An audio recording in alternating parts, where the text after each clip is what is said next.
बाबा जी ने कहा है उसके लिए बराबर प्रार्थना और आपके लिए मंजूर भी हो जाएगी। जय गुरुदेव।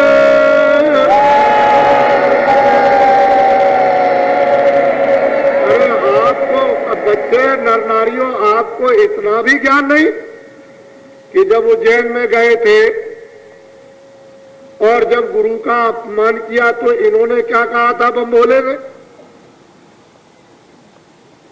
जो नहीं दंड दूं खल, मेरा मार्ग भ्रष्ट हो जाएगा।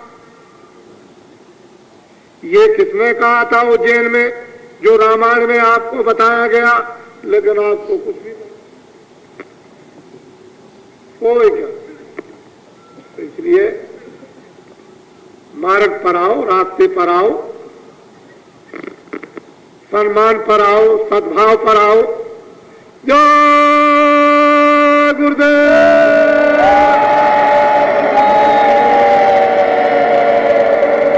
देखो बच्चों, देखो ये है लाउड स्पीकर। जब तक मैं कोई बात न कहूं और आपको काशी में कोई तमाचा मार दे तो आप सहन करना। आपको अभी पता नहीं है कि जो तमाचा सहन करता है, आपको मालूम नहीं क्या? एक महात्मा जी थे, नदी के उस पार से इस पार आए, नाव को साथ ले आए, बाल बनाया, मिल गए दो चार आदमी मजाक बीन। उन्होंने कहा अरे भाई आज तो क्या पूछना है, आज तो परीक्षा करनी है। चंद घुटा मिल गया, जिसने अपनी ये चांद घुटवा ली। वो नाव पर जब बैठ गए तो क्या किया मजाक बीनों ने कि उसको यूं मारा, ऐसे करके ठोका। किसी ने ये किया, किसी ने ये, एक ने जूता उठाया और उसकी घुटी चांद में मार दिया। वो बेचारे कुछ नहीं बोले, महात्मा जी कुछ नहीं बोले, चुपचाप बैठे। थोड़ी दूर जाने पर समूची नाव डूब गई और वो सब के सब मर गए, वही महात्मा बच गए। जब महात्मा जी भी डूबे तो तैर के निकल गए और तो मर गए। लेकिन हाँफते हाँफते हाँफते हाँफते जब गुरु के उसमें आश्रम में पहुंचे तो गुरु ने कहा कि भाई ये कैसे आए, क्यों हाँफते आए? कह लगे महाराज मैं क्या करूं, मैंने बाल बनाया था, वहां लोगों ने मजाक किया, मैंने कुछ नहीं बोला, मैं चुपचाप बैठा रहा। अरे बेवकूफ और पागल, तुझको तो ये कह देना चाहिए था, इतना ही कह देता कि भाई तुम हमको क्यों मारते हो, तो बेचारे सबके सब बच जाते। तू सब्र करके बैठा रहा तो तेरे सब्र को मालिक ने बर्दाश्त नहीं किया। और देख, तेरी वजह से अगर कुछ भी कह देता तो उन सबकी जान बच जाती, नहीं तो वो सबकी जान चली गई। मालिक कभी बर्दाश्त नहीं करता। तो थोड़ा सा ऐसा मत करना भाई हमने कोई गलती नहीं की है, हमको क्यों तमाचा मार दिया, इतना कह देना। अगर इतना भी अगर तुमने और बर्दाश्त कर लिया तो फिर देखोगे क्या होता है। बर्दाश्त कुछ नहीं। ये तो जहां पर करोड़ों आदमी रहते हैं, शहर में क्या आप देखते हो कि कितने रहते हैं? कोई किसी को मारता, कोई किसी को मारता, कोई गाली दे देता, कोई भाग रहा, कोई कुछ करता है। तो क्या, अरे क्या तुम इसको देखते हो? तुम नहीं जानते हो कि अगर तमाचा मार दिया तो किसी का कर्जा होता, तमाचे में पूरा हो गया। किसी का कर्जा लगा होगा तो बाबा जी ने यहाँ आकर के तमाचे में उसका चुका दिया। ये आपको समझना चाहिए। ये रहना है कि न मालूम किस किस का कर्जा हमने लिया है। और गंगा तट पर शंकर जी जो 11 दिन तक यहाँ भक्ति मुक्ति बांटेंगे, पता नहीं किस किस का कर्जा चुका देंगे। तो बहुत विचार से, जब तक बाबा जी कुछ नहीं बोले तब तक कुछ नहीं। दो तमाचे खा लो।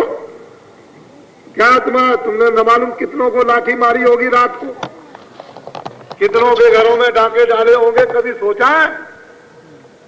और क्या किया होगा? तो एक आज तमाचा अगर कोई पड़ जाए तो समझना कि इतना भी उसकी दया हो गई।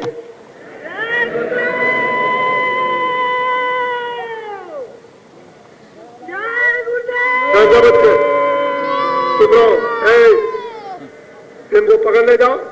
तुम कैसे आए, कल से आए, इनको बता नहीं देना। इनको ले जाओ पकड़ के। तुम लोग यहाँ ड्यूटी पे क्या रहते हो? ये बीच में चिल्लाता है करके। अच्छा बस ठीक है, चुपचाप बोलना नहीं।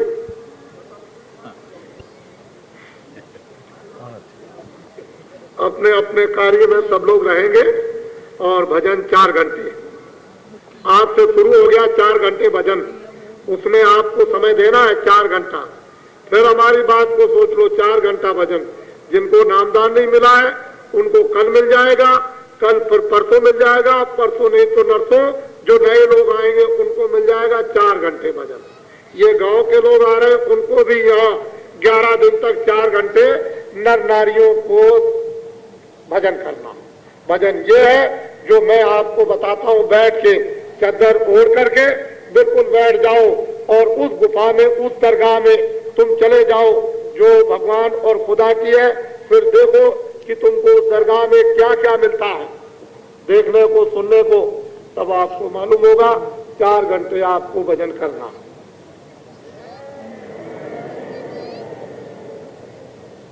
और गांव वासियों ने, मालूम है आपको, परसों के दिन कहा था कि बर्तन नहीं है हमारे पास। गांव वालों ने गांज दिया,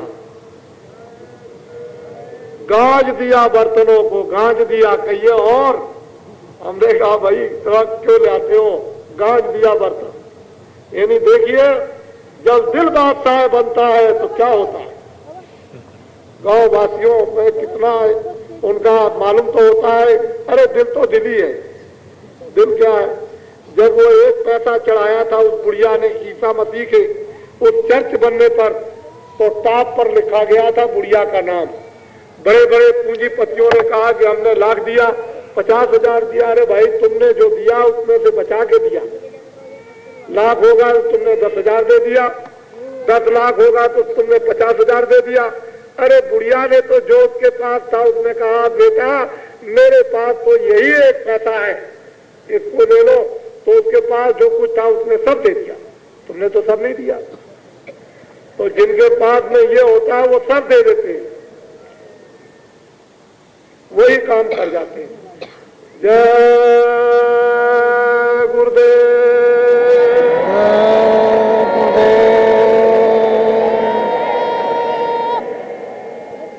और देखो बच्चों, हमारी बच्चियां आती हैं अपने अपने परिवार के साथ में, तो रात्रि को शाम हो जाती है तो उनको जब जाने लगे तो वहाँ ठीक से नाव में बैठा देना प्रेम के साथ, ताकि उनको कोई तकलीफ ना हो।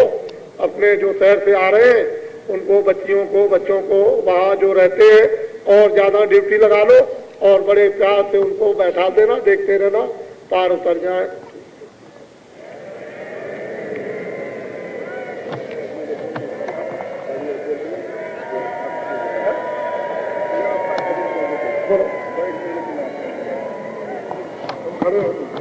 बोलो नहीं, शांत हो जा, बोलो नहीं। 4-5 मिनट मैं भी बोलूंगा।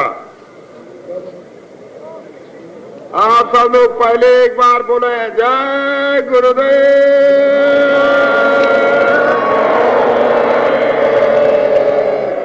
जय गुरुदेव।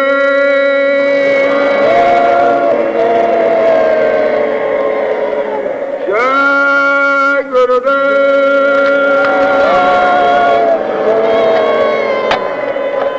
आप लोग शांति से 2-4 शब्द हमारा भी सुन लें। आपको ये मालूम है कि कल बात यहाँ हुआ था जिसमें सत्संगों के अनाज काल की वासनाएं संकल्प में जलाई गई थी। उस जलाने में हम लोगों ने महीनों से भारी यातनाएं बर्दाश्त की हैं। छोटे छोटे बच्चों को लेकर परिवार के साथ ऊपर से घनघोर बरसात हुई है, नीचे तटिया नहीं है, ऊपर आकाश है।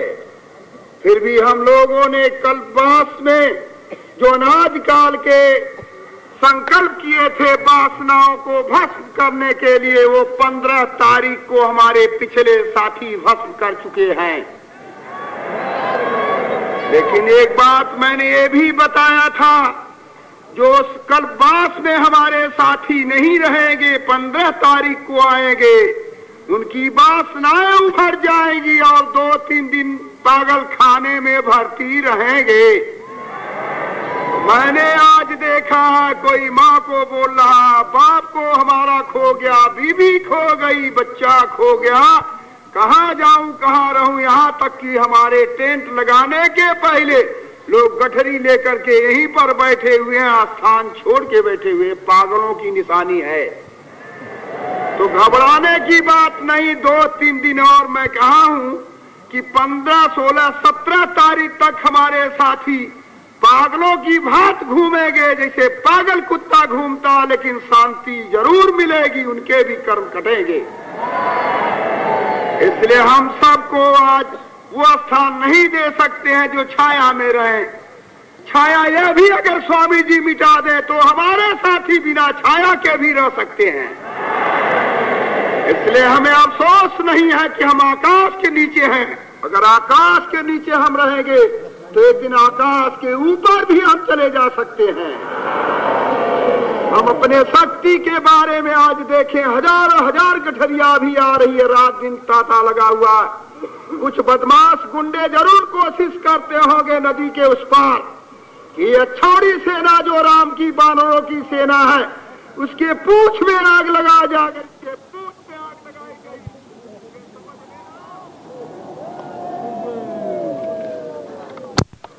तो बंदरों के पूंछ में अगर आग लगाई गई तो हमारा रामेश्वरम बन चुका है, उसकी मूर्ति स्थापना हो गई है। जो शंकर आज तक रावण के थे, अब राजा राम के हो जाएंगे, राजा राम के हो जाएंगे, उनकी सेनाओं की हो जाएंगे। तो मैंने आज सुना कुछ लोग रास्ते में छीना झपटी कर रहे थे दशाश्वमेध घाट के उस पार। आप माफ करें उन्हें, उन्हें अब खुदा माफ नहीं करेगा। मालूम होता बदमाशी की अंतिम सांस वो ले रहे हैं, उन डुबकी ले रहे हैं। गंगा मेरी होगी और भागीरथी भी मेरे होंगे। अब गंगा उन लोगों की नहीं होगी जो गंगा में पेशाब करते हैं, गंगा को बदनाम